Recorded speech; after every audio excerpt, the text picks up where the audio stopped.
Katie, authorities are still inside this quick stop in Brooklyn right here behind me, investigating an armed robbery turned pursuit and standoff. Things got a little rocky over a $980,000 budget cut proposal, but now the city council members have less than 2 weeks to make their final decision. I want to show you how strong these wind gusts were. I'm at the U.S. Post Office in Joyner, and as you can see behind me, as soon as you get off the highway, this is the flagpole at the post office, literally leaned back and still. But this is nothing compared to what the rest of the town looks like. Now, just a few hours ago, the city of Osceola called a special council meeting to present budget cuts weighing within 5 and 10%. A childhood memory for Jerry Rogers turned into a helping hand, bringing the Wilson Cemetery in Lunsford back to its respectable shape, one headstone at a time. A surprise birthday dinner with Samantha Meyer's family on Sunday. He makes her food and does the volcano trick with the fire. That goes fine. Turned into a tragic accident when a heart was made on the grill with a flammable liquid. After he does that and he lights it, it just, like, fire goes everywhere. Samantha says she immediately freaked out.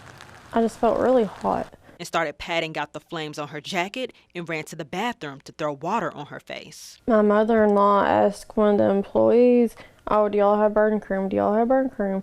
Like, she just stood there looking at us while we were panicking. The victim goes on to say the restaurant did nothing to help her. However, they did offer her a free meal and to pay for her medical bills, leading her to hire a lawyer, not sure whether she should sue. We really don't know. I guess whatever my lawyer thinks what we need to do, because I'm going to have to deal with this for the rest of my life.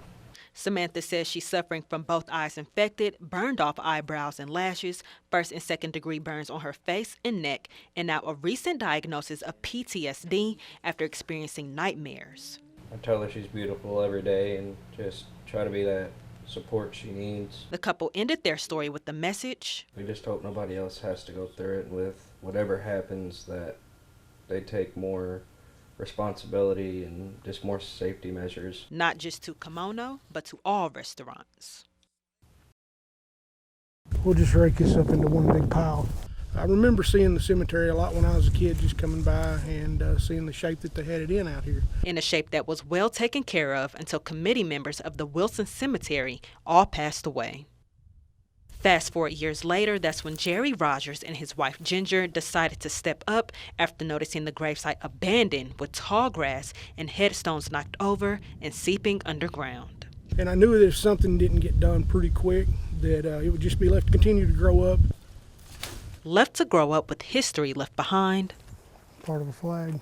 Such as the graves of American Civil War heroes and dozens of children who died during the influenza, malaria, and smallpox epidemic in the early 1900s. The children range anywhere from infants to 12, 13-year-old. Thanks to a Facebook page created by the couple, family members of the deceased are now reaching out to connect back to their family's history. We was able to take her and show her where her family is buried at out here. And upon her looking more, she actually realized she had some more family out here. All the history research and getting their hands dirty for one goal. I just want to be able to turn a place of tragedy and a place of sorrow into something of remembrance. In Lunsford, Lauren Frederick, Region 8 News. So I don't know how he got my neck and my arm. I didn't feel anything. Not feeling anything, left numb after this pit bull owned by Maddie's father for a few months attacked the 6-year-old while she and her 9-year-old sister, Kylie, were outside playing. The dog started sniffing her and nipping her coat, and then we started running, and then the dog just grabbed her arm and slammed her on the ground and started biting her neck. With everything in the moment happening so fast, Kylie had to think quick. I grabbed a stick really thick and beat the dog in the back and the head, but it didn't get off of Maddie, so I was yelling for Daddy. Once their father came out, realizing what was happening, the girls say he and someone else pulled the dog off, helping her, while Kylie called 911, then the father calling their mother moments later. I really didn't know if she was going to be okay or not, and that was really, really scary. The 6-year-old was eventually airlifted to Le Bonheur with several injuries, including a broken rib and vertebrae, along with nerve and muscle damages. And I tried not to cry because if I cried, that'd make her upset, and I tried not to make her upset, but I couldn't handle it. Maddie returned back to school last week. Now she's sitting in a special desk and chair made to make her comfortable. However, she's having trouble writing with her non-dominant hand. It's kind of sloppy.